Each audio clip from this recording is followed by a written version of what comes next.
Are you tired of your money just sitting in the bank, not doing much for you? Think about it. Your hard-earned cash, lounging around in a savings account, barely breaking a sweat. Meanwhile, you're working your fingers to the bone. It doesn't seem fair, does it? Well, it's time for a change. Let's introduce you to a world of financial instruments that can make your money work just as hard as you do. So if you're ready to get your money working harder for you, stick around. It's important to know that there are many places where you can put your money, other than your bank account. So, let's take a moment to understand what financial instruments actually are. Think of them as tools or vehicles that can help your money grow, much like a garden, given the right environment and care. These instruments are essentially contracts between parties that can create and then, later on, transfer or modify financial risk and return. Let's start with the basics. Stocks, for instance, are essentially shares of a company. When you buy a stock, you're buying a piece of that company, becoming a part owner. It's like getting a slice of a very large pie. The size of your slice will grow or shrink based on the company's performance. Then we have bonds. Imagine lending your money to a friend, and they promise to pay you back with a little extra as a thank you. That's basically what a bond is, except in this case, you're lending your money to a company or a government. Moving on to mutual funds. These are like a basket of different stocks or bonds. You're putting your eggs in different baskets, so to speak, diversifying your risk. If one company doesn't do well, it's okay because you're invested in many others as well. Real estate, on the other hand, is all about investing in physical property. You can make money through rental income, or if the property value goes up over time. It's a bit like playing Monopoly, but with real money and real property. Last but not least, we have commodities. These are basic goods like gold, oil, coffee, or wheat. You're essentially betting on the price of these goods going up or down. It's a bit like going to the grocery store, but instead of buying a loaf of bread, you're buying the whole wheat field. But how do these financial instruments work? Let's break it down. Imagine owning a piece of a company you believe in. That's what stocks are all about. Stocks are essentially a slice of a company that you can purchase. When you buy a stock, you're buying a piece of that company's assets and earnings. It's like having your own small claim on every piece of furniture, every patent, and every contract the company owns. Now, what's the point of this? Well, if the company does well, so do you. As the company's earnings grow, so does the value of your stocks. Over time, this can lead to significant returns. It's a way to share in the success of businesses you believe in and admire. But hold on, it's not just about making money. Owning stocks also gives you the right to vote at shareholder meetings. This means you can have a say in the direction the company takes. So, if you've ever dreamed of having a seat at the boardroom table of a major corporation, buying stocks could be your ticket in. However, it's important to remember that stocks aren't a guaranteed win. The company's success isn't always in your control, and sometimes companies don't do well. That's why it's crucial to do your research and diversify your portfolio. Stocks can be an exciting way to grow your money, but they're not the only option. Bonds are like lending your money to a company or government for a fixed return. Now let's unpack this a bit. Imagine you're at a party, and a friend asks to borrow 20 bucks. You hand it over, but with the expectation that they'll pay you back, right? And maybe, just maybe, they offer to return 25 bucks instead to show their gratitude. That extra 5 bucks is kind of like the interest you earn from bonds. When you buy a bond, you're essentially loaning your money to an entity, which could be a corporation or a government.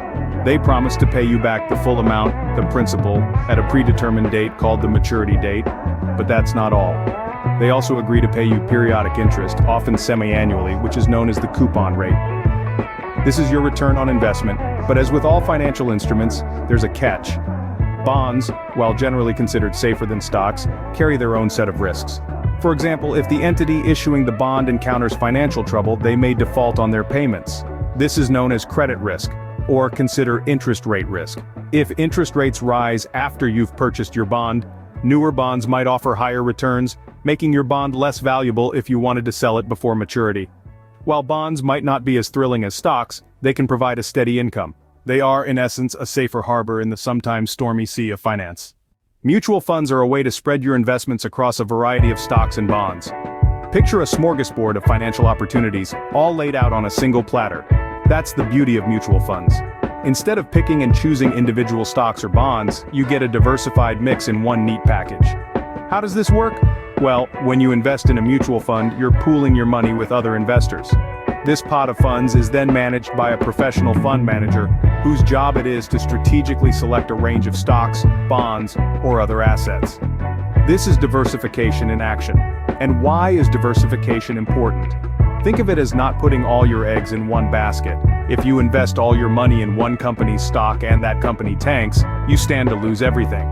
But if your money is spread across different companies and sectors, the risk is spread out. If one investment performs poorly, another may do well, balancing things out. But don't think of mutual funds as a guarantee against losses. They're not. Every investment carries some level of risk. However, the beauty of mutual funds lies in the fact that they allow you to navigate these risks in a more controlled and diversified manner. Remember, mutual funds are managed by professionals who have the knowledge and experience to make informed decisions. And while they can't predict the future, their expertise can certainly help guide your investments in the right direction. Mutual funds can be a great way to diversify your portfolio and mitigate risk. Real estate and commodities give you the chance to invest in something you can touch. When we say real estate, we're talking about investing in physical property. This could be residential properties like houses and apartments, or commercial properties like office buildings and shopping centers. The great thing about real estate is that it's a tangible asset. It's something you can see, touch, and use. Plus, it can generate income through rent or lease payments, and potentially appreciate in value over time. But remember, just like any other investment, buying property comes with its own set of risks. Property values can go down, tenants can be unreliable, and maintenance costs can be high. On the other hand, commodities are another type of tangible asset. These include physical substances like gold, oil, wheat, and even livestock. When you invest in commodities, you're basically betting on the price of these resources going up in the future. For example, if you think the price of gold will rise, you could buy gold now and sell it later at a higher price.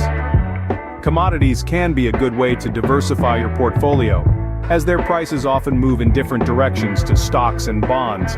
This means they can potentially offset losses in other areas of your portfolio.